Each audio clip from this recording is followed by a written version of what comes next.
Le gardien de la clé par Auguste Derleth. Le temps me manque pour que je puisse coucher par écrit le récit de ces événements étranges qui débutèrent à Londres il y a quelque temps.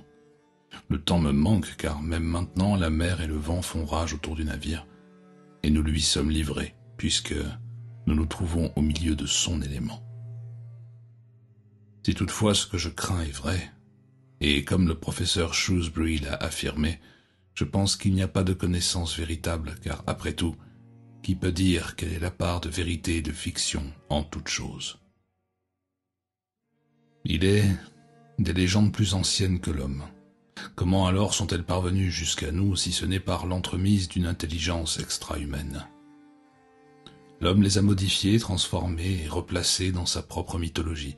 Mais les premiers écrits demeurent et les antiques légendes et contes de la race humaine, aussi vagues et décousus qu'ils paraissent, parlent tous de cataclysmes gigantesques, de forces fantastiques et terribles, et d'êtres. Cela commença comme je l'ai écrit.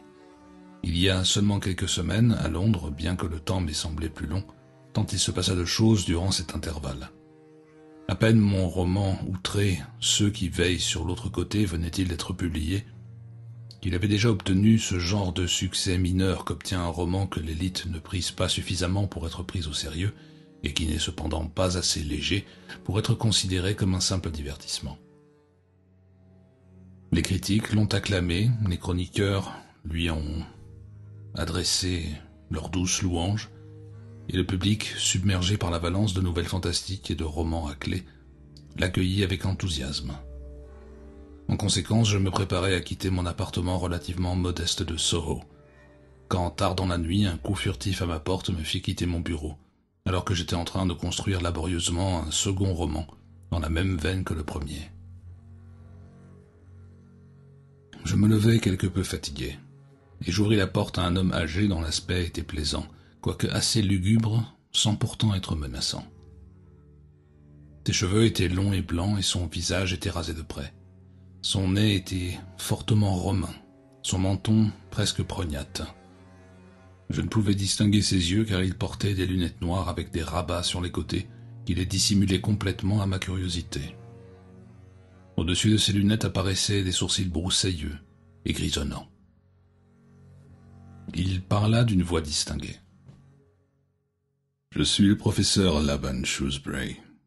Je désire parler à l'auteur de Ceux qui veillent de l'autre côté. » « Entrez, je vous en prie. »« Merci, monsieur Colum. » Il entra dans mon appartement en désordre, prit un siège, et sans préambule se mit à l'aise, retirant son carrick, découvrant un grand col plutôt démodé et une lavalière, puis, posant ses mains sur le pommeau de sa canne, il entra dans le vif du sujet.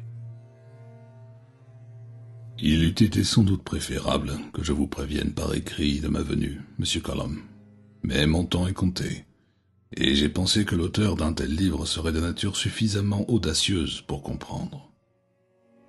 Cela vous ennuierait-il si je vous pose certaines questions? Pardonnez mon indiscrétion, mais je sais que vous travaillez à un nouveau roman qui ferait suite à Ceux qui veillent sur l'autre côté, et que cela n'avançait pas fort, si je ne m'abuse. Il est possible que je puisse vous être utile, mais pas avant un certain temps. J'aimerais maintenant, si vous n'y voyez pas d'inconvénient, vous poser une ou deux questions à propos de Ceux qui veillent sur l'autre côté. Mais certainement, répondis-je, curieusement impressionné par mon visiteur. Répondez-moi en toute franchise. Ce roman est-il le fruit de votre seule imagination? Vous surestimez mon talent. Mais, bien entendu, la réponse est non. J'ai compilé autant que possible les vieilles légendes. Et atteint la vérité? Dans les légendes, professeur? Je continuai à sourire, même au risque de l'offenser. Toute légende, tout savoir repose sur une certaine vérité, aussi dénaturée soit-elle.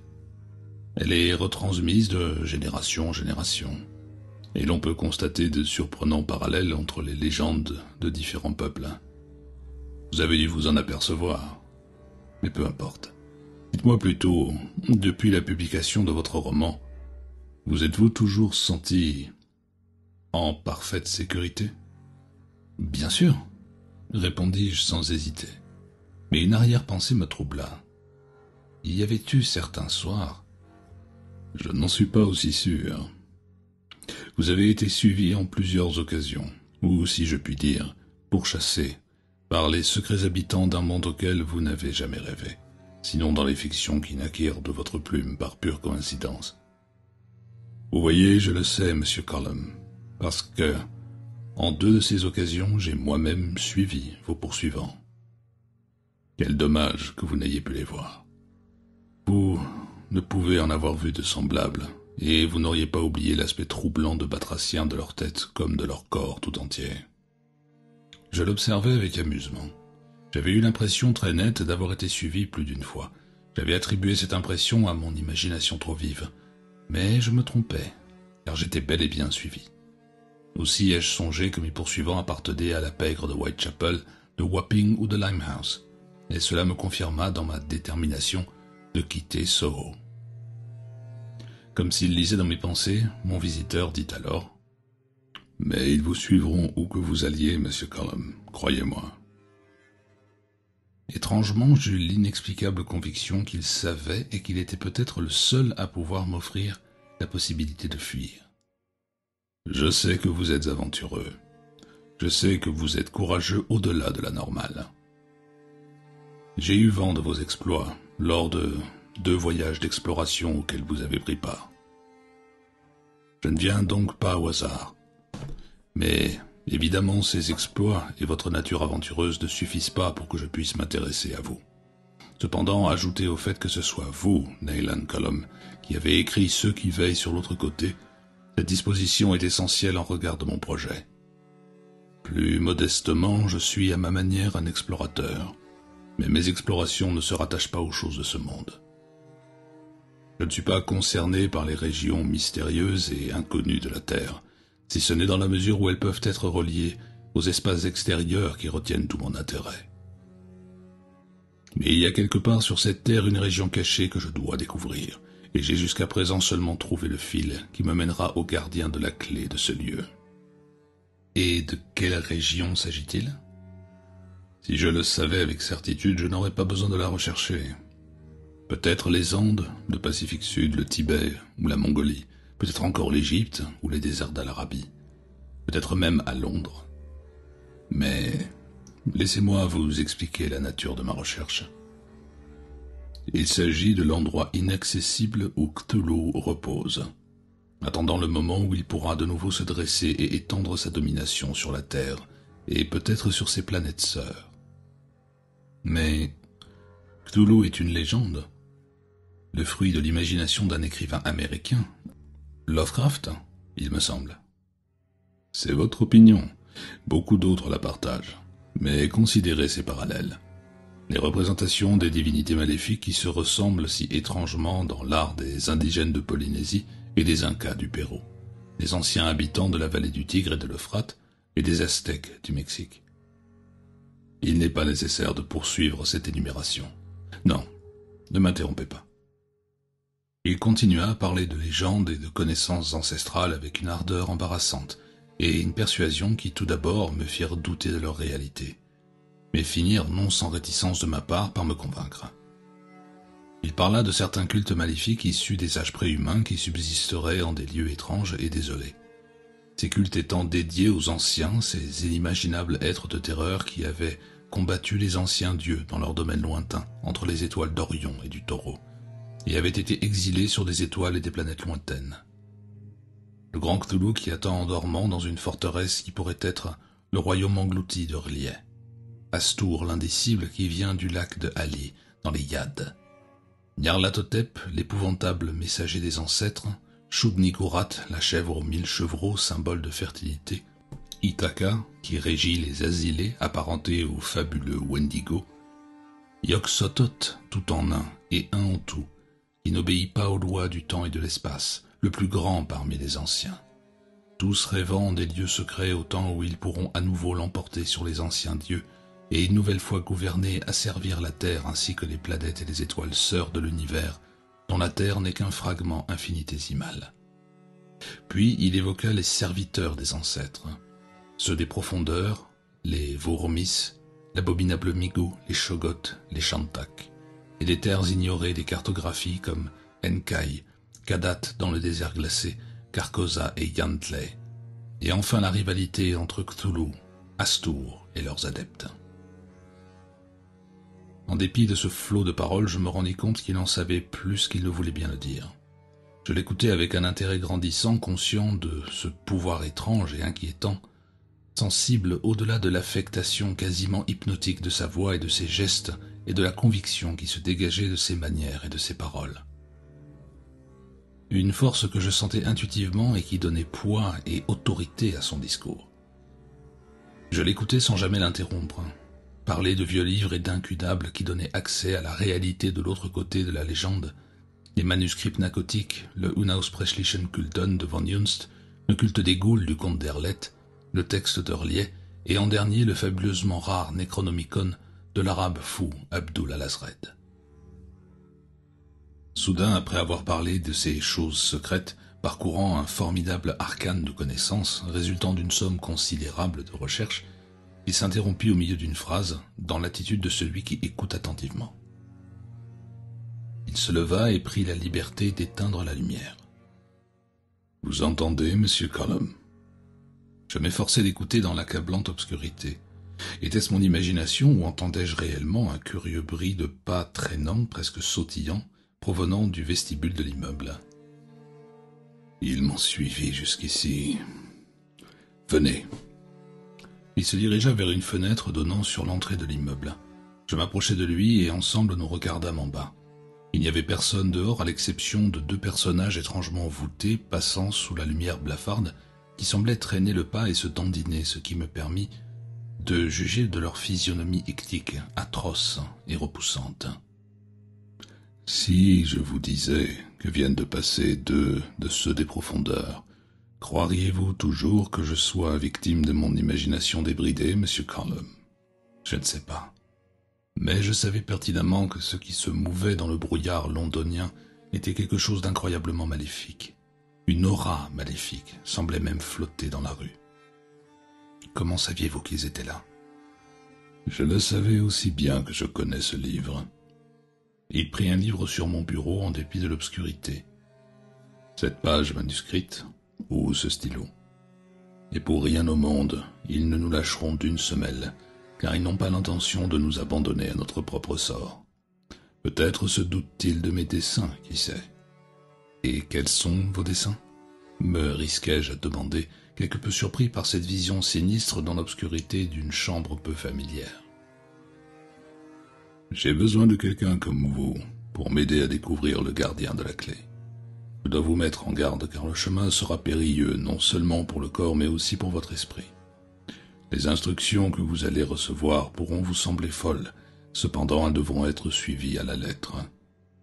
Et il est fort possible que nous ne revenions jamais. J'hésitais. Sa proposition était directe et sans appel. Je ne doutais pas un instant de sa sincérité et de son intégrité. « Où va-t-il me conduire ?» me demandai-je. « Nous embarquerons pour le port d'Aden, monsieur Cullum.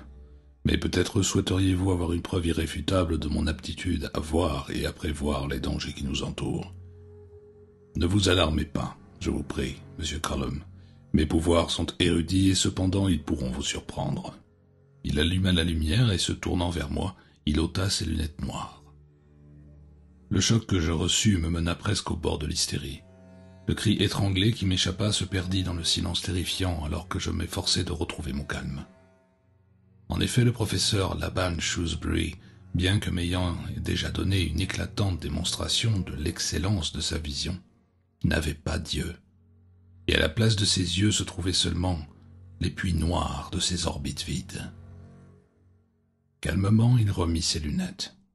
« Je suis désolé d'avoir troublé votre sérénité, monsieur Cullum, mais vous ne m'avez pas donné votre réponse. »« J'accepte, professeur Shrewsbury. J'en étais sûr. Maintenant, écoutez attentivement. Dès que le jour poindra, réglez vos affaires en vue d'une longue absence.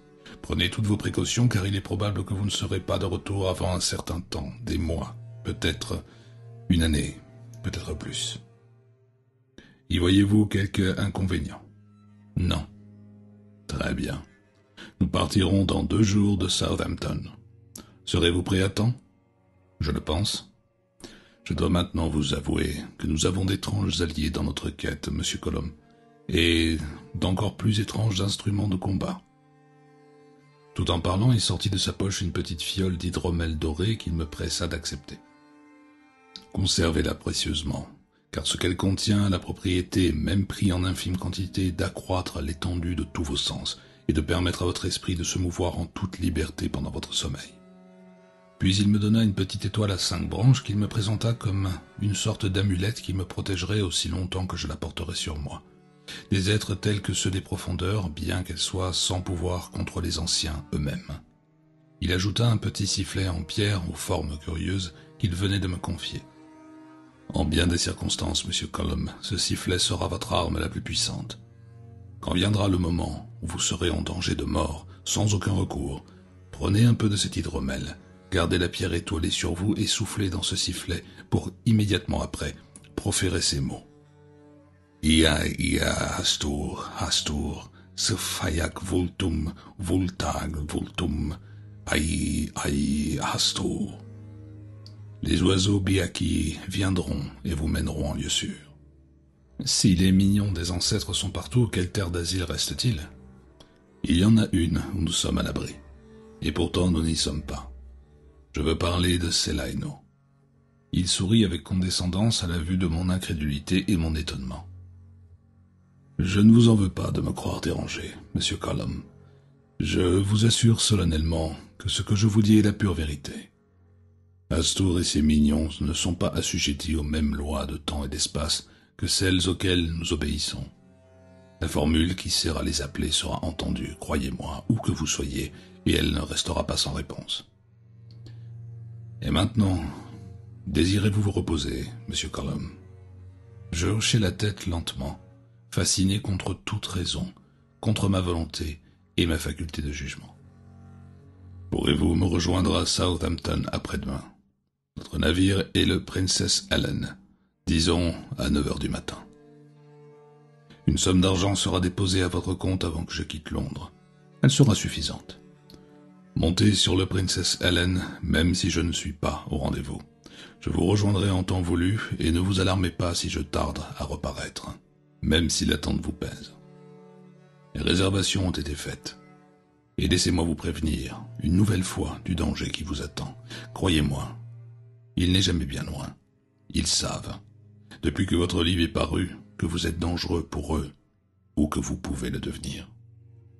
Ce disant, il prit congé et je restai seul, perdu dans mes pensées, avec la certitude que je me trouvais au bord d'une aventure plus étrange que toutes celles que l'esprit humain ait jamais pu concevoir.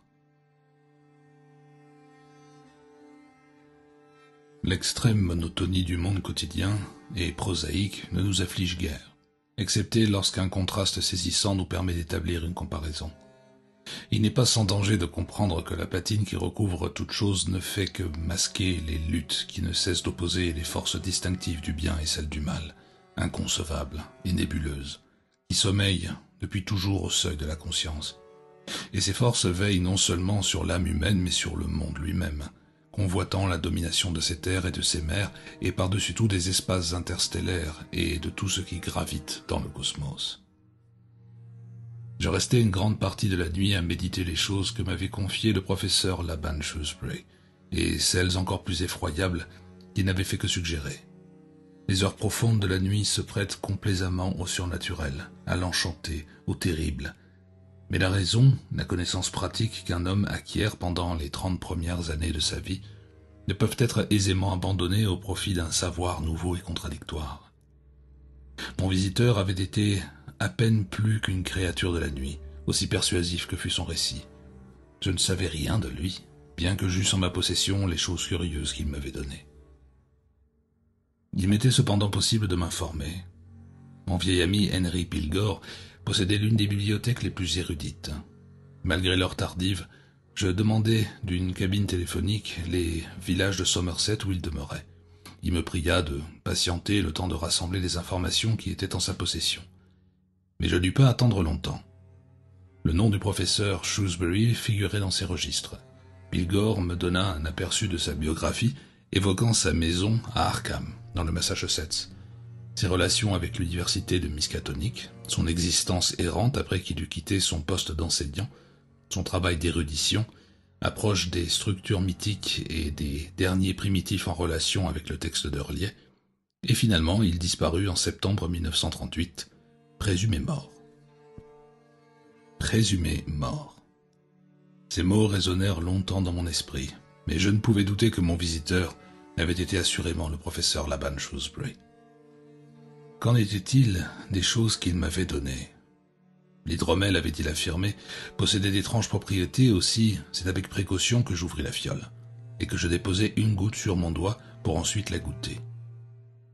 Elle me parut au premier abord insipide, cependant, elle avait un arrière-goût d'ambroisie, mais je ne ressentis rien, pas même la douce euphorie d'un vin peu alcoolisé.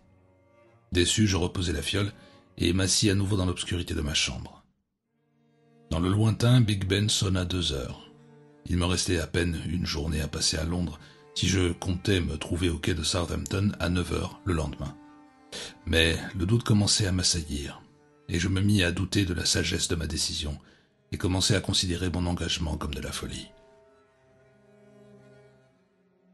C'est alors que je pris conscience d'une subtile altération de ma perception sensorielle. Je réalisais peu à peu que la qualité de ma perception s'accroissait sur tous les plans. Les bruits ordinaires de la rue étaient distinctement perceptibles et interprétés avec précision. Les senteurs, les odeurs et les parfums qui envahissaient mon appartement se faisaient plus prégnants. Et simultanément, j'expérimentais une propriété encore plus significative de l'hydromel que j'avais absorbée. Ma perception intuitive se développa au point de dépasser les bornes de ce que je croyais possible. Et cela à un point tel que je devins parfaitement conscient de la présence des guetteurs dissimulés non seulement dans le bâtiment, mais dans la rue, à plusieurs centaines de mètres de là. Et ils y étaient bien. Je ne sais par quelle merveilleuse propriété l'hydromel me rendit capable de voir, au lieu de créatures humaines, les silhouettes démoniaques de batraciens de ces créatures repoussantes comme si elles se trouvaient devant moi, mais je ne pouvais me tromper. Et je découvris alors que tout ce que m'avait raconté mon visiteur était indiscutablement vrai.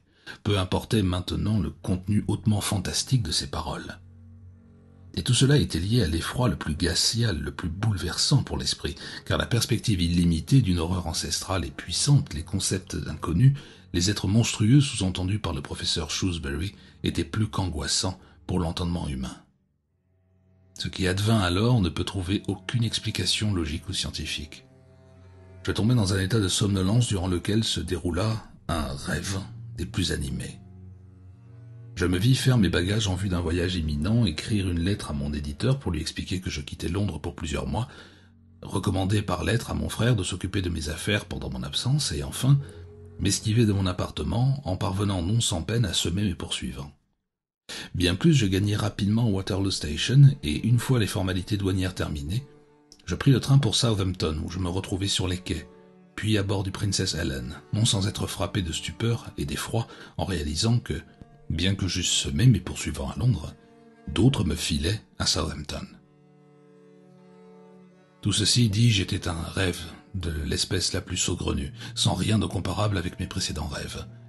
Il était en vérité si convaincant qu'il me semblait que les personnes en chair et en os sortaient d'un rêve et que le rêve était réalité. Or, les deux peuvent-ils coexister ?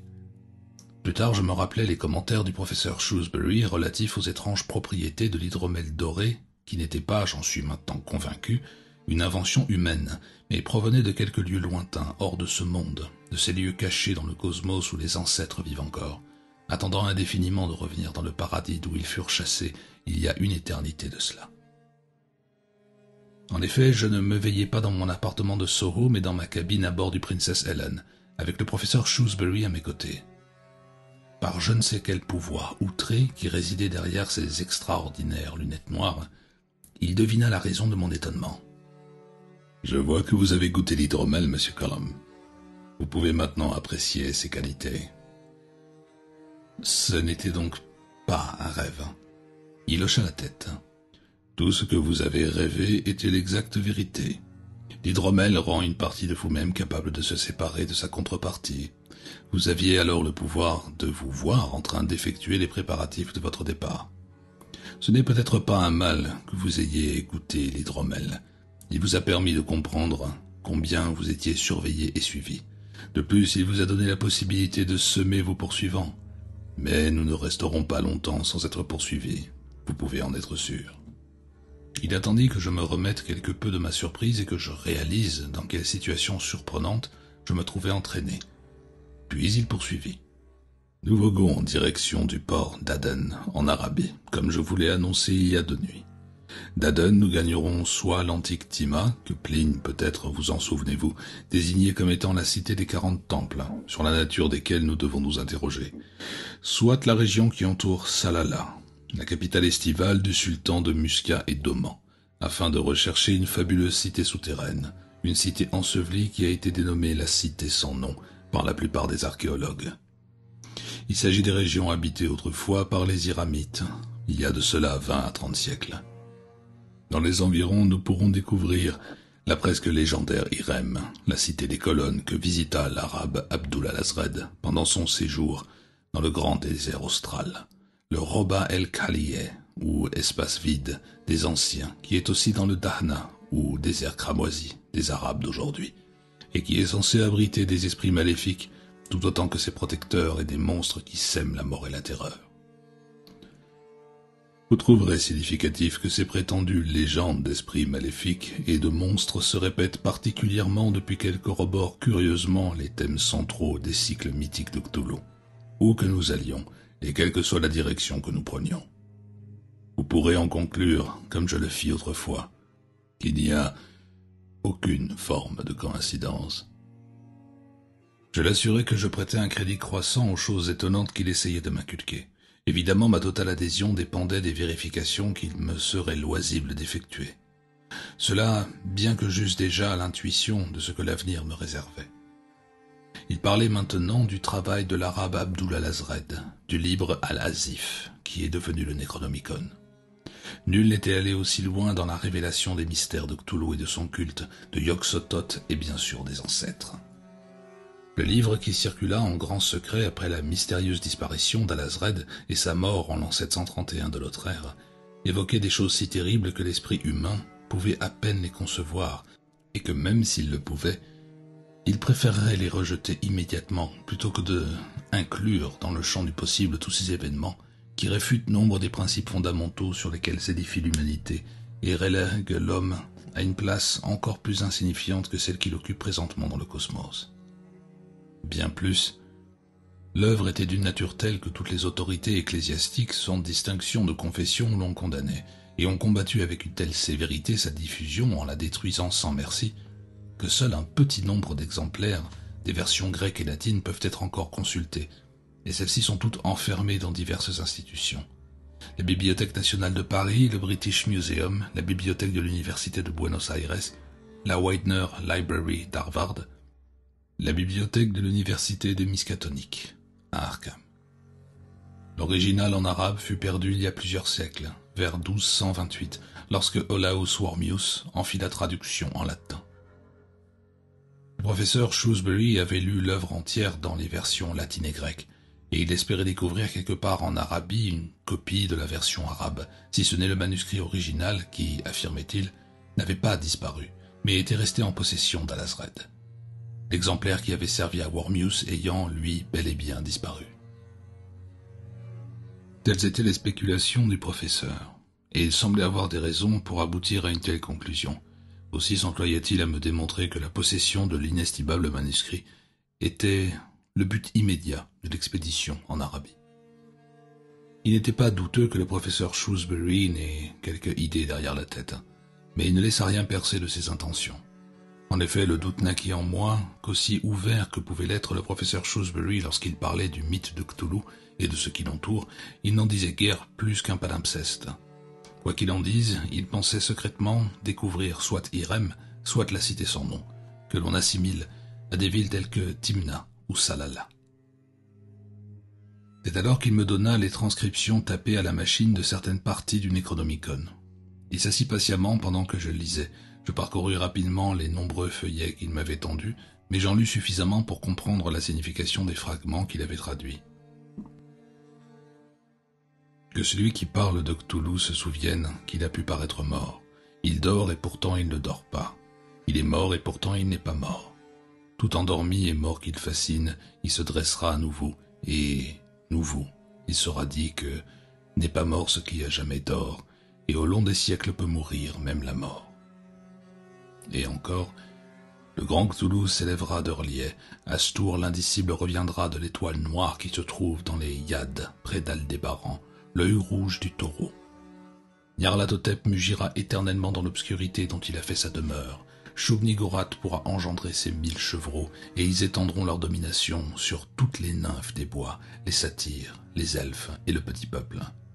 Logor, Zar et Ithaca chevaucheront les étoiles à travers l'espace.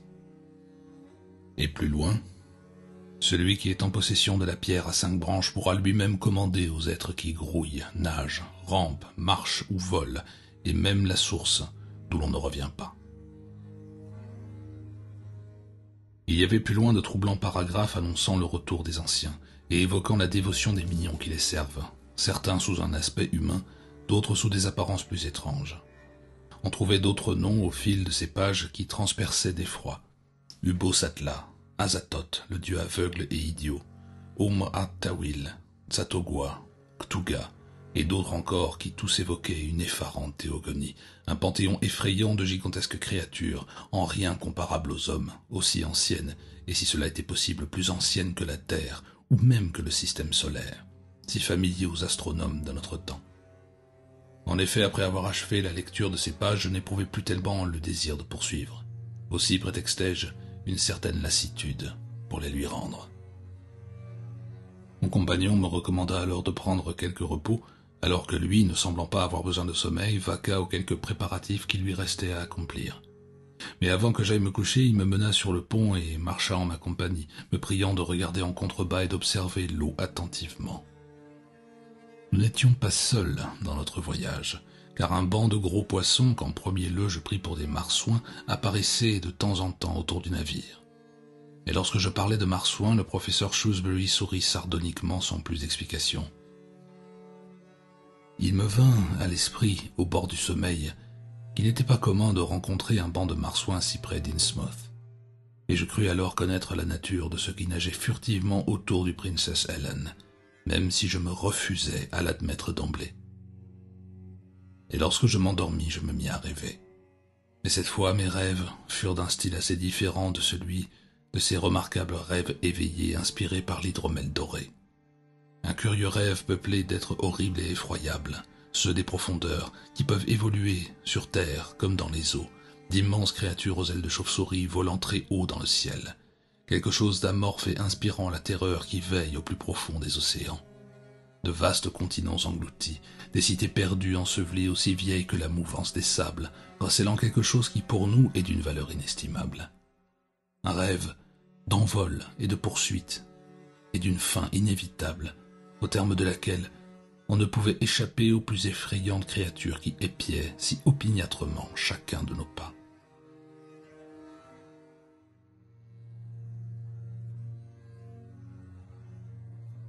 Je passe sous silence le reste de notre voyage qui fut relativement sans histoire. Pourtant il n'y eut pas un jour sans que l'on ait vu quelque chose dans la mer. Un dos étrangement voûté qui n'était pas aussi ictique qu'on aurait pu le penser, une patte palmée qui ressemblait horriblement à une main humaine munie de doigts palmés. La vision terrifiante l'espace d'une seconde d'un visage mi-humain mi-batracien avec les yeux brillants du basilic, et un horrible semblant de bouche béante sur sa peau tannée. Mais il ne s'agissait là que du plus furtif des coups d'œil, et il était difficile devant des phénomènes aussi étranges de distinguer le réel de l'imaginaire. Alors que le navire poursuivait tranquillement sa course, les passagers semblaient n'avoir rien vu de malencontreux. Il me fallut en conclure que ce que j'avais vu, aussi inquiétant que cela fût, était pour une grande part le fruit de mon imagination exaltée, ce qui, dans les circonstances actuelles, était compréhensible. Notre arrivée à Aden, elle aussi, fut sans histoire. Il n'était pas dans l'intention du professeur Shrewsbury de séjourner dans cette ville car, expliqua-t-il, ceux des profondeurs peuvent nous retrouver aussi bien dans une ville portuaire que sur la mer, et comme ils répugnent à s'aventurer à l'intérieur des terres loin de l'élément aquatique, depuis que ce dernier leur est devenu nécessaire, et comme ils ne peuvent demeurer longtemps sans eau, une étape dans une région désertique n'est pas faite pour les attirer. Quoi qu'il en soit, dit le professeur, nous devons nous attendre à ce que d'autres poursuivants soient bientôt à nos trousses. Aussi, nous devons être prêts à toute éventualité. Les guides et les porteurs de notre expédition avaient été prévenus par câble et nous attendaient plus loin, sur la côte, à Damcout. Parvenus à Damcout quelques jours plus tard, il ne nous fallut qu'un petit nombre d'heures pour tout préparer en vue de notre départ. À plusieurs reprises, le professeur Shrewsbury examina les rues de Damcout en faisant montre d'une certaine anxiété, mais il donna le signal du départ, finalement convaincu qu'il n'y avait dans les parages aucun de ces individus suspects à la solde de ceux des profondeurs, et incapable de nuire à celui qui détenait la pierre étoilée. Notre destination était le grand désert inexploré de Rub al-Khali, le Roba el-Khalieh d'Al-Azred. Notre première étape était Salalah, et de là nous pensions nous diriger vers le nord, vers d'autres villes, pouvant être la cité sans nom mentionnée par Abdul al-Azred. Je ne pouvais douter que mon employeur n'eût une idée bien arrêtée quant à la localisation de la cité sans nom, mais il n'en souffla pas un mot. Nous nous mîmes en route à l'instar des nombreuses expéditions qui nous ont précédés en caravane de chameaux, malgré un moment d'hésitation du professeur Shrewsbury qui avait caressé l'idée de prendre l'avion pour faire un voyage préalable à Mareb. Mais afin de ne pas nous écarter de l'itinéraire prévu, il rejeta ce plan. Je ne sais vraiment quoi écrire à propos du voyage d'Amkout à Salalah et au-delà. Les événements de cette expédition ne pourraient être que de pure coïncidence. Je dis « pourrait », mais à la lumière de notre dessein et en songeant à ces créatures peu connues qui tentent de nous empêcher d'atteindre notre but, je ne pense pas qu'elles le furent. Nous perdîmes l'un de nos guides la première nuit que nous passions dans le désert. Avec mon employeur, je suivis ses traces qui s'éloignaient du camp. Il avait couru, mais ses traces cessaient soudainement. Il s'était littéralement volatilisé. Personne ne l'avait vu quitter sa couche dans la nuit. Notre deuxième nuit ne fut marquée par aucun incident. La troisième, nous perdîmes un porteur. Cette fois, nous découvrîmes le corps du disparu. Nous avions exploré tout autour de l'endroit où ses pas cessaient et nous trouvâmes le corps presque enfoui dans le sable. Un rapide examen nous montra qu'il semblait avoir été jeté d'une hauteur singulière car nombre de ses os avaient été sauvagement brisés. Nous n'annonçâmes pas sa mort au reste du groupe, car sa disparition ainsi que celle du guide était passée inaperçue. Les désertions étaient monnaie courante, la disparition du guide avait passé sans problème pour une désertion. Celle du porteur était survenue trop loin de Damcout pour être pareillement expliquée. Cependant, nous suivions des routes fréquentées et l'hypothèse selon laquelle il avait déserté a pu satisfaire la plupart des hommes. Mais l'inquiétude qui s'était emparée d'eux n'était pas seulement due à la perte de ces deux malheureux. Cette peur, je la ressentais moi-même. Une succession d'événements sans lien avec la disparition des deux hommes m'obsédait sans que je puisse jamais l'oublier. L'événement le plus curieux n'était pas, en dernière analyse, la disparition de nos hommes, c'était la conviction intolérable d'être épiés par d'invisibles veilleurs. Bien sûr, cela se manifestait plus nettement la nuit. Même sous le soleil de plomb, nous ne cessions de l'être, et de jour, les guides et les porteurs étaient victimes d'étranges hallucinations. Par exemple, des créatures reptiliennes, semblables à des crocodiles, évoluaient non loin de notre caravane, et manifestement nous suivaient. Il pouvait tout bonnement s'agir d'animaux du désert habitués à suivre les caravanes en dehors du fait qu'ils ne furent pas reconnus comme étant des animaux indigènes. Ils étaient de taille variable, certains ne mesurant que quelques centimètres, d'autres plusieurs mètres. La plupart semblaient revêtus d'une sorte de costume. Ces hallucinations ne firent qu'accroître l'énervement de nos caravaniers. Ces étranges créatures semblaient à demi réelles, car elles apparaissaient et disparaissaient avec une telle agilité qu'elles semblaient littéralement s'évanouir sous nos yeux. Elles n'étaient probablement pas maléfiques. Aucune d'entre elles ne s'aventura jamais près de notre campement ou de notre caravane, et toutes s'enfuyaient à notre approche. Le professeur Shrewsbury les mit en joue à plusieurs reprises, en vain. Il n'en toucha aucune, bien qu'il ait pu difficilement les manquer. Elles avaient une influence inhabituelle sur mon employeur, qui, loin d'être inquiété par leur présence, semblait plutôt se réjouir de les voir autour de nous, et questionnait sans arrêt les hommes pour savoir si leur nombre augmentait. Nous avions quitté Damcout depuis environ 17 jours, et dépassé Salalah sans que le nombre de nos habituels compagnons ne soit modifié. Nous avions déjà perdu 6 hommes, et ceux qui restaient devenaient extrêmement rétifs. Cela n'était pas seulement dû à la diminution du nombre des membres de l'expédition, mais comme leur porte-parole le rappela, nous approchions une région interdite et maudite, une de ces régions que les Arabes évitent, mus par la peur la plus mortelle. Mon employeur fut sourd à toute protestation. Il me confia qu'il s'était même attendu à une rébellion ouverte, car les écrits d'Abdul al-Azred indiquaient que la région de la cité sans nom était redoutée des indigènes. Son inflexibilité devant les supplications des hommes pour qu'il modifiât son parcours fut renforcée par un événement encore plus significatif, bien que sa signification ne m'apparût pas clairement au premier abord. Mon employeur m'éveilla tard dans la nuit. Il était plus excité que de coutume et m'imposa de le suivre. Ce que je fis, plutôt intrigué. Il s'agenouilla devant la tente et posa la main à plat sur le sable. « Vous sentez ceci ?» Après quelques instants, je réalisai que je pouvais sentir quelque chose. Un courant d'air glacé qui soufflait à la surface du sable. « Le sentez-vous ? Le vent ? Oui. Qu'est-ce que c'est ?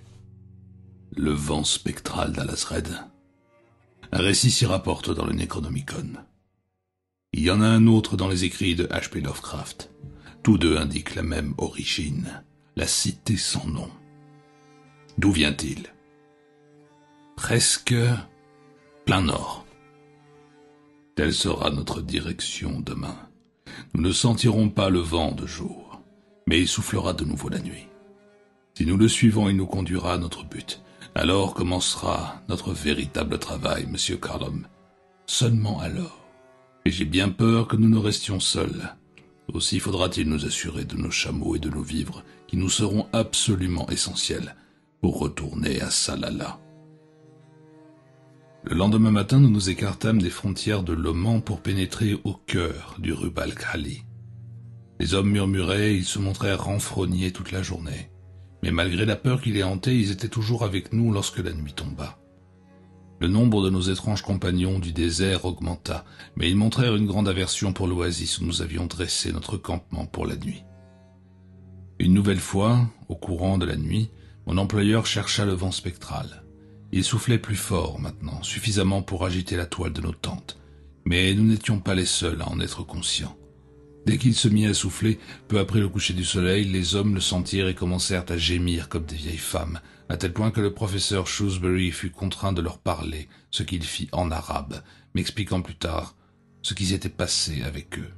« Nous ne pouvons pas continuer. »« Pourquoi ça ?»« Sentez, c'est le vent de la mort. »« Je le sens. Voulez-vous rester ici pendant que M. Callum et moi continuerons ?» Le porte-parole consulta les hommes qui étaient d'opinions divisées. Quoi qu'il en soit, il pensait que la majorité d'entre eux resterait. « Très bien. » Le professeur Shrewsbury se tourna vers moi. « Nous prendrons l'équipement spécial que j'ai arrimé sur un chameau. Nous pouvons partir maintenant. Le vent se met à souffler environ 2 heures après le coucher du soleil, et il se déplace plus vite que nous. Cependant, si nous nous dépêchons, nous pourrons en atteindre la source avant l'aube, car il retournera d'où il est venu. » Moins d'1 heure plus tard, nous traversions le désert sans fin en suivant le vent du nord. Nous avancions aussi vite que nos chameaux nous le permettaient. Le professeur Shrewsbury espérait fermement atteindre son but avant le lever du jour. La nuit n'était pas chaude, mais le vent que nous suivions était un vent de l'Arctique, sans lien avec le désert, portant des senteurs inaccoutumées et fortes. Il y avait des myriades d'étoiles dans les cieux. Ce n'était pas étonnant que les Arabes aient été parmi les premiers astronomes. Je ne pouvais m'empêcher de les observer, me demandant si réellement demeuraient là, dans ces espaces étoilés, les êtres colossaux de la mythologie dont parlait mon employeur. Les anciens dieux, les ancêtres, dont la lutte rappelait les anciennes légendes de l'humanité, avant même que n'advienne le bannissement du ciel de Satan et de ses adorateurs. Peu après minuit, le vent changea de direction. Il allait en effet à contre-courant comme l'avait prédit le professeur Shrewsbury. Il soufflait maintenant vers le nord, s'élançant avec plus de force. Il resta aussi rapide jusqu'à l'aube. Et c'est seulement alors que sa vigueur déclina sensiblement. J'étais alors très fatigué, mais le professeur Shrewsbury talonna son chameau, certain que le site de la cité sans nom ne pouvait se trouver très loin.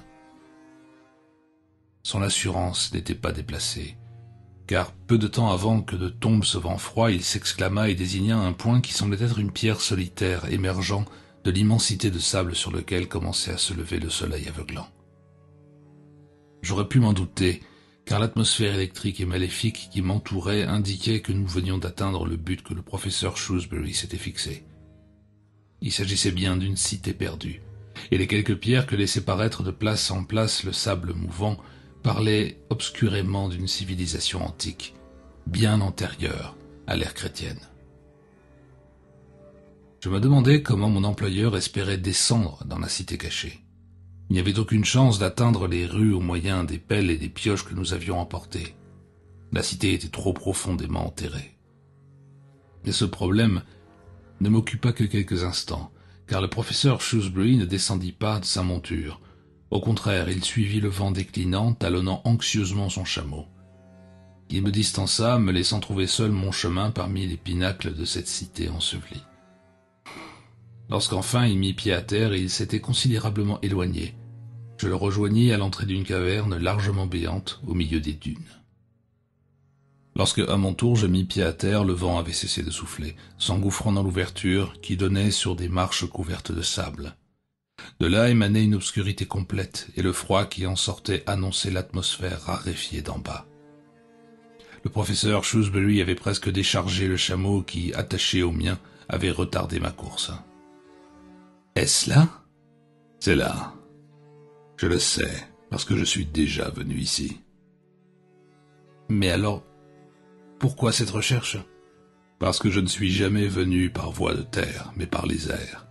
Venez, je vais vous montrer. » Il me précéda pour descendre les marches. Du désert, que chauffaient déjà les rayons du soleil levant, à la froide caverne, on passait des régions tropicales aux régions subarctiques. Bien plus, l'air devenait plus froid et plus humide à mesure que nous descendions. Et il me vint à l'esprit, une fois franchies les premières marches, que nous étions dans une sorte de caverne naturelle, plus profondément enfouie sous les dunes qu'on aurait pu le penser. Peut-être avait-elle autrefois été couronnée par une superstructure depuis longtemps détruite. Pour l'heure, elle resplendissait d'une manière surnaturelle dans le faisceau de la lampe de mon employeur. J'étais frappé par le fait que tout autour de nous s'était autrefois édifiée une antique civilisation. De nombreux passages latéraux conduisaient aux diverses salles de la caverne principale. Tous étaient trop bas pour qu'un homme puisse s'y tenir debout. Partout où il y avait des autels, il était certain que la caverne avait servi de temple. Ils étaient extraordinairement bas, comme s'ils avaient été conçus pour des créatures qui rampaient au lieu de marcher. La coupole de la caverne avait été sculptée par des tailleurs de pierre. Des artistes avaient décoré les murs, qui étaient recouverts des dessins les plus horribles et les plus inquiétants, dépeignant non des hommes, mais les événements d'une histoire auxquels prenaient part des sauriens ou des reptiles, très semblables, conclus-je avec un certain malaise, à ces êtres crocodiles qui, de loin, épiaient les progrès de notre caravane et nous avaient accompagnés jusqu'à l'oasis où attendaient encore les rescapés de notre expédition. Mon employeur semblait pourtant chercher autre chose, car il passait rapidement de salle en salle jusqu'au moment où il atteignit le fond de la caverne. Là, il fit le tour de l'autel et découvrit une porte de pierre gravée dans le roc du mur. Il l'ouvrit sans peine, trouvant un autre perron et une déclivité qui s'enfonçait dans les profondeurs hideuses et repoussantes desquelles émanait une senteur qui, loin d'être déplaisante, se rapprochait de celle de l'encens. Sans aucune hésitation, le professeur Shrewsbury s'engagea dans l'obscurité de cet interminable passage, car il était vraiment interminable. Notre descente dura 2 heures. Le passage diminuait de hauteur et nous étions contraints par moments de marcher avec la plus grande attention. Nous descendions progressivement et je réalisais que nous devions nous trouver extrêmement loin de la surface de la terre.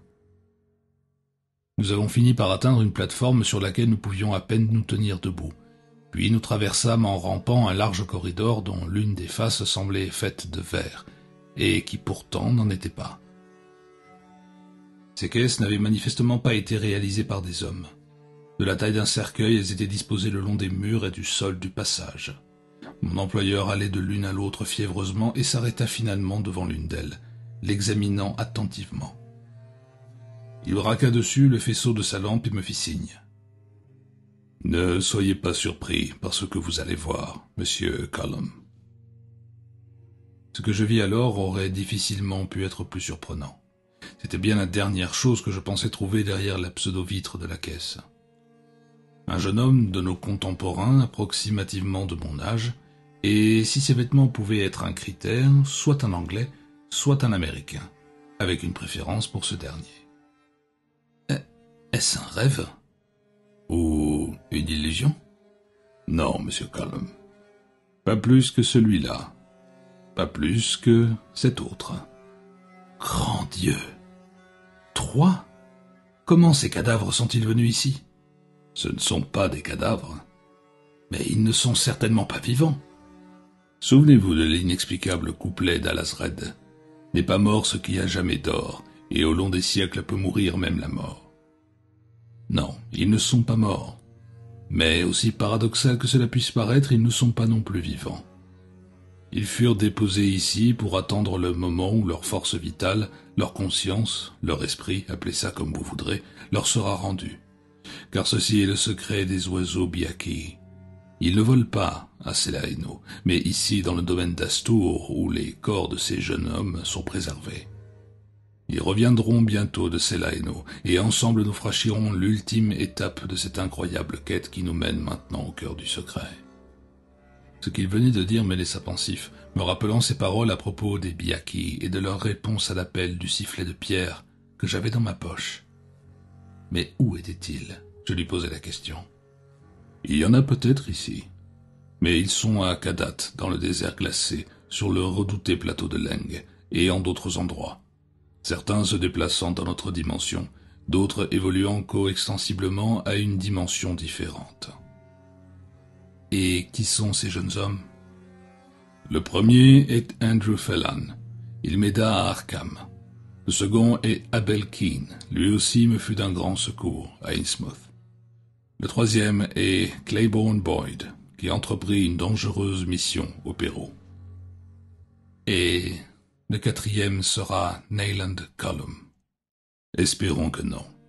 Si nous réussissons, il ne sera plus nécessaire d'employer de tels moyens pour échapper aux poursuites. Vous saviez qu'ils étaient ici. Comment? Parce que je fus moi aussi l'un d'eux pour un temps. Et même avant qu'aucun ne vienne ici, j'ai passé presque 20 années de la sorte.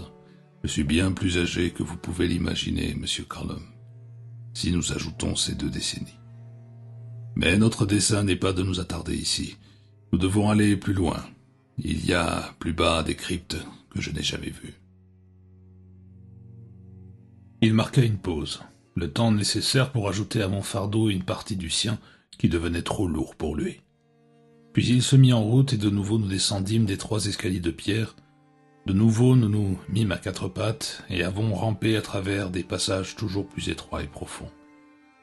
Jusqu'où nous nous sommes enfoncés dans les entrailles de la terre, je ne saurais le dire. Grâce à ma lampe, je pus voir qu'il était déjà midi passé, bien qu'étrangement je ne ressentisse pas les effets de la faim ou de la soif.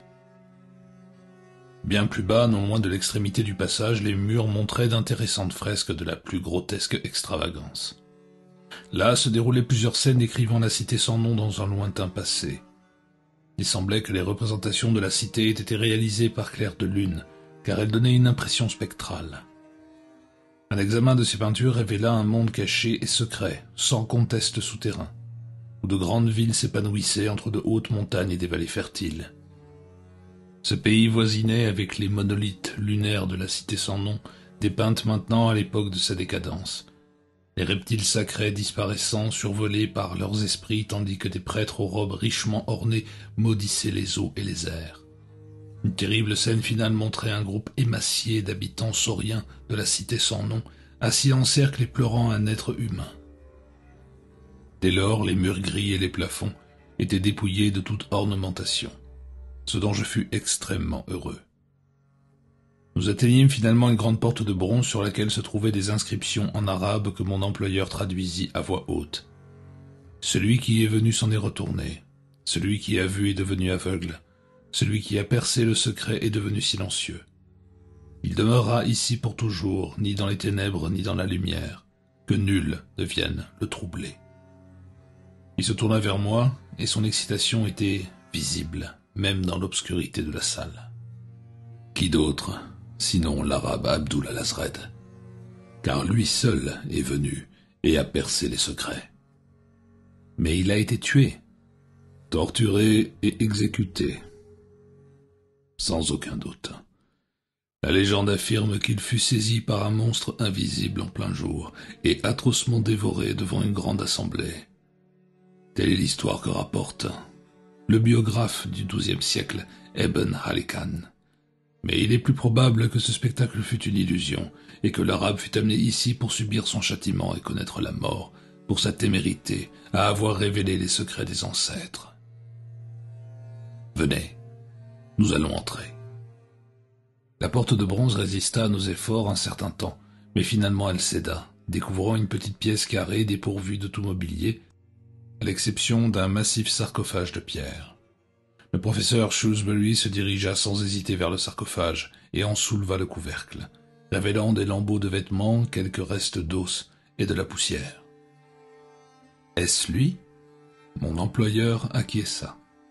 « Et nous avons fait tout ce chemin pour ça ?» « Pas seulement pour ça, monsieur Callum. Soyez patient. Ce qui va suivre maintenant nous dira si nous avons réussi ou échoué. Dites-moi, vous avez toujours l'hydromel ? Oui. Prenez-en un peu. Et maintenant, gardez votre sang-froid, je vous prie. Cela sera nécessaire pour qu'il puisse venir. » Je ne tardai pas à m'assoupir. Guidé par le professeur Shrewsbury, je rampais sur le sol près du sarcophage et presque immédiatement, je fis un rêve identique au premier qui m'advint alors que je demeurais à Soho.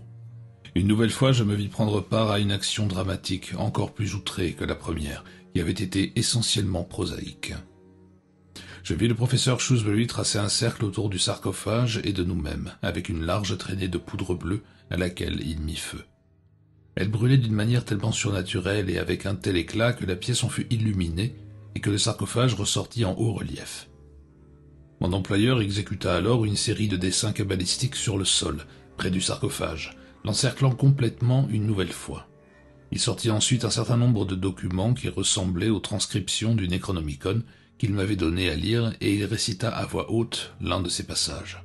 « Celui qui connaît l'emplacement de Relier, celui qui détient les secrets de la lointaine Kadat, celui qui garde la clé de Cthulhu, par l'étoile à 5 branches, par le signe de Kish, par la volonté des anciens dieux, laisse-le revenir. » Il récita 3 fois cette formule, chaque adjuration s'accompagnant d'un dessin sur le sol. À la fin de sa période, il attendit. Alors se produisit un phénomène des plus inhabituels et extrêmement troublant. Quelque chose se séparait de moi comme si ma force vitale m'abandonnait. En même temps, il y eut un mouvement autour du sarcophage, d'abord un courant d'air, puis une brume naissante.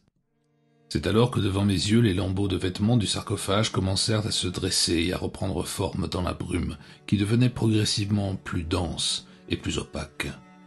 Au-dessus du sarcophage se tenait une figure spectrale, la caricature blasphématoire d'un homme qui n'avait ni corps ni visage, mais une illusion de corps et de visage, avec des puits noirs et brillants à la place des yeux, sous un burnous déchiré, un corps noir informe très maigre, sur lequel flottaient les haillons de ce qui fut autrefois une robe. La terrifiante apparition se tenait dans les airs, immobile. Le professeur Shrewsbury s'adressa à l'apparition. « Abdul al-Azred, où se trouve Cthulhu ?» Le spectre leva une manche et désigna sa bouche. Il n'avait pas de langue. Il ne pouvait donc pas parler. Le professeur Shrewsbury ne se découragea pas. « Est-il Arlier ?»« Finglui, Milgwanaf, Cthulhu Rali, Waka Nagol Fatang. » Cette fois, l'apparition acquiesça imperceptiblement. « Où se trouve Relia ?» Une nouvelle fois, l'horrible fantôme d'Abdul al-Azred désigna sa bouche dépourvue de langue. « Tracez une carte sur le plafond. » L'apparition se mit méticuleusement à ébaucher une carte. N'ayant rien avec moi pour dessiner, il ne pouvait inscrire quoi que ce soit. Cependant, les effets de l'hydromel étaient si puissants qu'il était certain que le professeur Shrewsbury suivait sans difficulté les mouvements, les recopiant sur une feuille de papier à mesure que le spectre les dessinait. Il en résulta une carte compliquée qui représentait une partie inconnue de la Terre, mais je compris à l'instar de mon employeur que la conception de la Terre d'Abdul al-Azred était peut-être considérablement éloignée de la nôtre, et que sa reconstitution de n'importe quelle partie de la Terre dépendait du savoir de son temps, auquel il avait pu ajouter des connaissances personnelles accumulées grâce à des méthodes qui le rendirent capable de rédiger le Al-Azif. Ayant fini son dessin, le professeur Shrewsbury le montra à l'apparition qu'il avait fait sortir de l'abîme. « Est-ce l'endroit ?» L'apparition fit signe que oui. « Et de ces îles, quelle est celle qui surplombe Relia ?» Le spectre désigna un point minuscule sur la carte de mon employeur, puis fit un geste ésotérique que le professeur Shrewsbury comprit immédiatement. « Ah, elle sombre et elle émerge. » Le spectre, une nouvelle fois, inclina la tête. Le professeur Shrewsbury était satisfait de son interrogatoire et revint à l'idée qu'il avait derrière la tête. « Dites-moi, Al-Azred, où se trouve le Al-Azif qui fut perdu ?» Il ne fut pas donné de réponse immédiatement à la question du professeur. L'apparition resta immobile plusieurs secondes, puis sa tête se mit lentement à tourner, ce qui pouvait indiquer un geste négatif, ou simplement l'attente de quelque chose d'invisible pour d'autres yeux. « Est-ce dans cette pièce ?» Le spectre acquiesça. « Est-ce dans le sarcophage ?» Le spectre hocha la tête. Le professeur regarda rapidement autour de lui. Il n'y avait de cache possible que dans les murs ou le plancher. Les murs. Au sud? Non. Au nord? Non. À l'est? C'est ça. À l'est. Mais maintenant l'apparition paraissait essayer de dire quelque chose d'autre dans son extraordinaire langage. La figure pathétique dénuée de langue et d'yeux, car les yeux et la langue de l'arabe furent arrachés dans les tortures qui le punirent de sa témérité à avoir dévoilé les secrets des grands anciens, semblait vouloir gravement dire quelque chose d'important. Le professeur, voyant cela, essaya de l'aider. Était-ce au sujet du manuscrit? Vive approbation. Le manuscrit était-il gardé? Oui. Les gardes sont-ils ici? Non. Sont-ils plus bas? Oui. Est-ce tout? Non, il y avait autre chose. Le manuscrit restait-il incomplet? Oui, c'était cela. Plusieurs fragments auraient-ils été détruits avant que Al-Azred ait pu les dissimuler? Oui. Je trouverai ce qui reste. Maintenant, retournez d'où vous êtes venu, Abdul al-Azred. Immédiatement, les haillons et les fragments d'os s'affaissèrent, le brouillard se transforma en poussière et s'évanouit. Les flammes bleues qui entouraient le sarcophage pâlirent et disparurent. Au même moment, toute force se retira de moi. Le professeur se releva car il s'était mis à genoux pour recopier ce dessin fantastique tracé sur le plafond. Et il referma le sarcophage. Puis il s'avança vers moi et me secoua. « Dépêchons-nous maintenant, Monsieur Callum. Nous avons ce que nous voulions, et il n'y a pas une minute à perdre. » Nous commençâmes alors à examiner le mur oriental pour chercher la pierre qui renfermait le fragment d'Al-Azif. Elle devait se trouver assez bas car l'arabe était sans aucun doute enchaîné, ce qui l'empêchait d'atteindre le haut du mur. Mon employeur travaillait fiévreusement, s'arrêta de temps en temps pour écouter. Aussi nous sembla-t-il que nous avions passé un long moment à examiner les grandes pierres avant d'en trouver une qui puisse éventuellement servir de cache.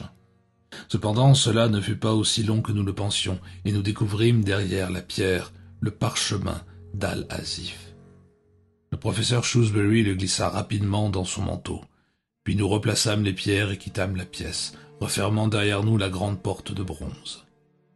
Le professeur Shrewsbury demeura encore un instant sur le seuil pour écouter et tourna la tête vers l'obscurité stygienne à notre droite, vers l'énorme gouffre de ténèbres qui suggérait un mystère encore plus grand. C'est alors que le bruit commença à se faire entendre. Jusqu'alors, le seul son qui atteint nos oreilles était le frottement du sable emporté par le vent sur les marches qui donnaient accès au désert. Mais il avait cessé peu après notre descente dans les régions souterraines. Nous étions alors les seuls à produire un son quelconque. Et maintenant, émanant de quelques cryptes épouvantables encore plus profondes, un son s'élevait et gonflait, un son qui ne pouvait être comparé qu'à un bas murmure accompagné d'un grondement, comme celui d'un vent nocturne. Un murmure de plusieurs voix, mais il y avait plus hideux encore. Les voix étaient parfaitement inhumaines et indescriptibles, si ce n'est comme des sonorités d'une horreur sans nom. En regardant ma montre, je vis que l'heure du crépuscule approchait, et je me rendis compte au même instant que le vent spectral s'était mis à souffler. De toute évidence, il venait d'un lieu plus profond que les cavernes souterraines que nous venions d'explorer. Je compris qu'il fallait nous enfuir sans attendre, mais le professeur Shrewsbury me retint et mit un terme à mon affolement.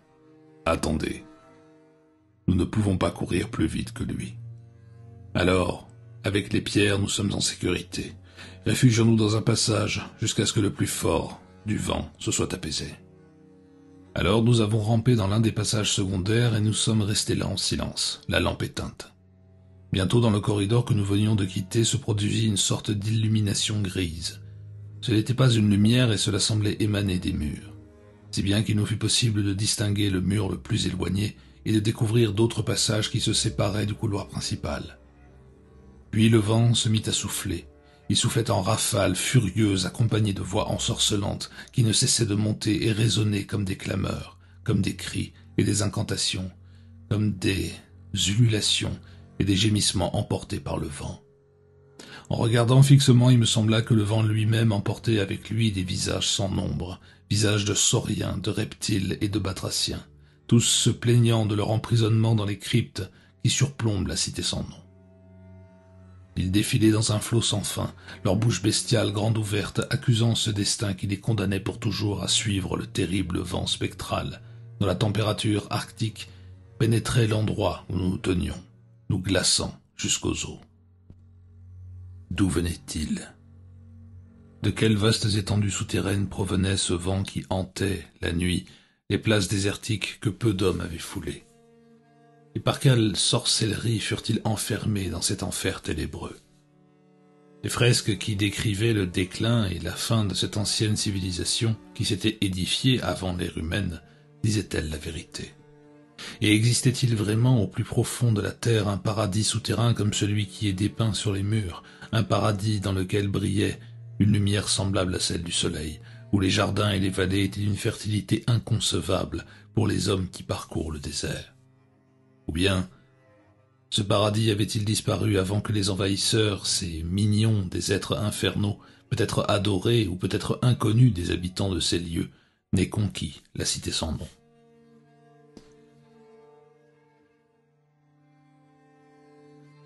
La fureur de ce vent glacial ajoutée à la cacophonie des terribles voix était épouvantable. Cela résonnait d'une manière tellement assourdissante que je fus contraint de porter les mains à mes oreilles tant elles bourdonnaient. Le professeur Shrewsbury fit de même et nous restâmes ainsi pendant près d'une demi-heure, peut-être plus, avant que les cris perçants portés par le vent n'aient cessé de résonner dans notre cachette, cédant la place à un lent et régulier courant d'air froid, se dirigeant vers la surface. C'est le moment, mais soyons prudents. Je ne sais pas quels gardiens furent placés devant la porte de la tombe d'Alasred. La remontée vers le désert où le sable fuyant recouvrait la cité sans nom parut interminable. De temps à autre, mon employeur s'arrêtait pour scruter l'obscurité de ses yeux aveugles. Je pensais alors entendre, mais je ne pouvais pas être sûr des bruits de pas, semblables à ceux d'un poursuivant invisible. Mais le professeur Shrewsbury ne dit rien, se contentant de hâter le pas pour gravir les marches raides qui menaient à ce havre incertain que représentait le désert étoilé, loin au-dessus de nos têtes. Les cavernes et les couloirs résonnaient du bruit de nos pas. Le vent glacé soufflait sur nos chevilles. Les voix retentissaient toujours avec une insistance fantomatique, loin devant nous, puis s'évanouissaient dans les sables du désert avant de retourner une nouvelle fois à ce lieu d'attente profondément enfoui dans le sol. Il n'y eut bientôt plus de doute. Des poursuivants étaient à nos trousses, et je n'avais aucune idée de leur nature. Mon employeur n'en semblait pas affecté outre mesure, mais je remarquai qu'il me fit presser le pas, alors que lui-même se dépêchait, murmurant que nos chameaux avaient dû être effrayés par le vent et s'être enfuis, que nos guides et porteurs devaient désespérer de nous revoir, car cela faisait 2 nuits que nous avions quitté le camp de l'oasis, alors que nous avions remarqué pour la première fois l'existence du vent. Et en cet instant, je me sentis incroyablement épuisé, n'ayant pas dormi depuis plus de 40 heures, et le besoin de sommeil se faisait aigu, car je ne parvenais plus à distinguer la réalité qui m'entourait de l'illusion visuelle et auditive dans laquelle j'étais plongé de plus en plus fréquemment. Nous atteignîmes enfin la surface. Nos chameaux ne s'étaient pas trop éloignés. Certainement effrayés par la voix du vent, ils s'étaient écartés de l'embouchure du puits, duquel jaillissait encore un léger tourbillon de sable, et hors duquel, sans aucun doute comparable aux rafales souterraines, devait s'être levé un véritable ouragan. Mon employeur faisait montre d'une impatience irréfléchie. Il monta précipitamment sur le chameau agenouillé devant lui et talonna l'animal avec brusquerie. Le trajet que nous devions suivre était clairement indiqué par la direction du vent qui nous conduisait, à coup sûr, à l'oasis annonciateur de la cité sans nom, tout comme il nous avait menés la nuit précédente à la cité elle-même. La nuit était tout aussi noire que la première fois. Les étoiles scintillantes étaient en partie cachées par les nuages qui se déplaçaient haut dans le ciel. Le désert brillait d'une lueur macabre comme si une lumière noire lui était propre, lui offrant une réalité spectrale. Il n'y avait aucun bruit en dehors des pas de nos chameaux et du sifflement du vent qui s'orientait maintenant vers le sud. De temps à autre, le professeur Shrewsbury jetait un regard en arrière, mais s'il put distinguer quoi que ce soit dans cette lumière stellaire, il n'en montra rien. Cependant, une indéniable aura de peur nous accompagnait, car on ne pouvait nier que notre incursion dans le tombeau de l'arabe fou Abdul al-Azred ait libéré des forces au-delà de notre faculté de deuxième vue, et on ne pouvait pas non plus négliger la défense de profaner les cendres du sarcophage, même si mon employeur n'hésita pas à le faire. Formellement, il n'y avait rien dans le désert entre la cité sans nom et nous. Le professeur Shrewsbury s'attendait à ce que quelque chose se trouve là où vienne cette maudite ruine si rarement approchée par les hommes, car son attitude trahissait l'appréhension, non des minions des grands anciens, car il ne les craignait pas, mais des pouvoirs propres aux grands anciens qui leur permettraient de frapper à distance. Il y eut alors une horrible ululation derrière nous, comme celle d'une créature lancée à nos trousses, mais ce son ne provenait pas d'une gorge humaine. À ce son, le professeur pressa encore davantage sa monture, et la bête elle-même, comme si elle pressentait aussi une horreur ancestrale, se mit au galop, obéissant plus à son instinct qu'à son cavalier. Cependant, en dépit de l'effroi provoqué par le sentiment d'une horreur inconnue, nous atteignîmes le camp de l'oasis sans incident. Là, nous découvrîmes que nos guides et nos porteurs avaient déserté, mais par chance, ils avaient laissé derrière eux assez de provisions pour que nous puissions retourner sains et saufs à Salalah ou à Damkout. Si je songe aux événements passés, j'ai l'intime conviction que si nous avons pu atteindre Damkout tout en étant poursuivis, ce dont j'étais convaincu, c'est que nous étions protégés par autre chose que les pierres grises à 5 pointes portant le sceau des anciens dieux. J'ajouterai qu'au cours de notre 4e nuit dans l'oasis, j'entrevis quelque chose qui évoluait entre les étoiles et nous. Mon employeur en fut immédiatement averti car ses yeux aveugles possédaient un étrange pouvoir qui lui permettait d'identifier nos compagnons ailés qui n'évoluaient qu'à une grande distance de nous. Les Biaki. J'avais pensé que plusieurs d'entre eux devaient se trouver dans les parages de la cité sans nom. J'ai cru un instant qu'il s'agissait du marcheur, Ithaca, contre qui, je le crains, notre talisman ne serait d'aucun secours. Mais non. S'ils sont ici, ça ne peut être que lui. Qui nous suit? Les habitants de la cité. Mais la cité sans nom est inhabitée. Je pensais que vous les aviez vus sortir de l'abîme. Ces fresques, elles étaient réelles? Oh oui. Il y eut là une civilisation qui précéda l'humanité, une civilisation saurienne et reptile, composée d'adeptes de Cthulhu. Je pensais que vous aviez compris. La cité sans nom fut autrefois une cité maritime profondément ancrée au fond des océans. Il y a très longtemps de cela, longtemps avant le soulèvement qui amena cette partie de l'Arabie à la surface du globe, et fit reculer les eaux, laissant les habitants aquatiques mourir hors de leur élément sous le soleil aveuglant qui suivit le cataclysme. Quel cataclysme? J'ai la certitude qu'il s'agit du même cataclysme qui engloutit les continents perdus d'Atlanta et de Mu, et peut-être même est-ce le déluge du mythe chrétien.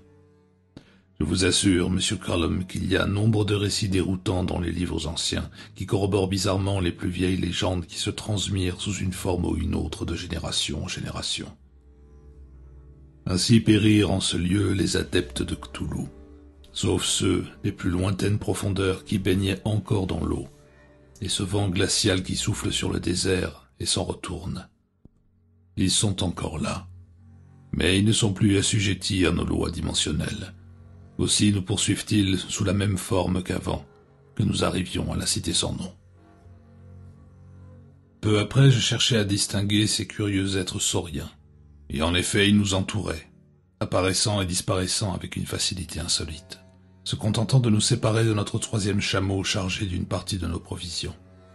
Cette perte fut compensée par l'achat de provisions à une caravane rencontrée à mi-chemin entre Salalah et Oman. Ce qu'il advint de l'animal, nous ne le sûmes jamais.